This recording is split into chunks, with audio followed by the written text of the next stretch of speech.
Here's how to solve 2D projectile motion problems in physics. So in this example, we have a ball being launched at an angle from the top of a building, and we're asked to figure out how far the ball lands from the base of the building.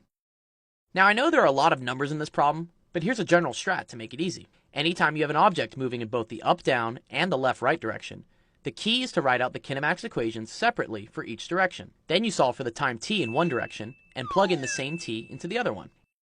In this case, we're looking for the distance the ball travels in the x direction, which will be related to the time it takes for the ball to fall in the y direction from the top of the building to the ground. Now choosing which kinematics equation to solve with, we're going to use the second equation, because in this problem we're not given, nor are we asked to find, the final velocity.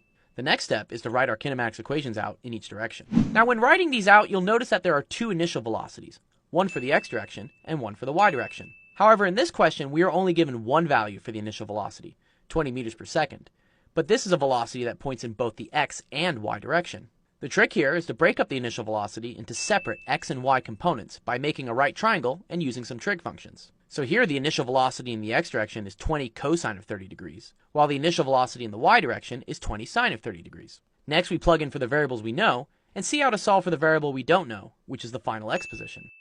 Starting in the x direction, we're going to call our initial position equal to 0, and plug in our value for the initial velocity. Looking at the acceleration in the x direction, this is going to be 0, because there are no forces acting on the ball in the x direction. And by F equals ma, if the net force is 0, so is the acceleration. Now looking in the y direction, we know our final y is when the ball hits the ground and is equal to 0, while the initial y is at the top of the building when y is equal to 40.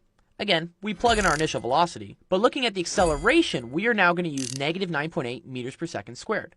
This is because any object moving freely through the air is going to feel a downwards acceleration in the y direction due to gravity. After simplifying a little bit, we have two easier equations where we can solve for the final x once we have the time t. This is where we're going to use our y direction equation to solve for t, since the time when the ball hits the ground is the same time when it's at its maximum distance from the building, x final. Using the quadratic equation, this gets us two solutions, t equals negative 2 and t equals positive 4. In this case, we're going to pick the positive t value, since the negative t value doesn't make any sense, unless you have a time machine. The last step is to plug in t equals 4 to our x direction equation, which gives us a final distance of 69.3 meters. And there you have it. That's how to solve for 2D projectile motion problems in physics.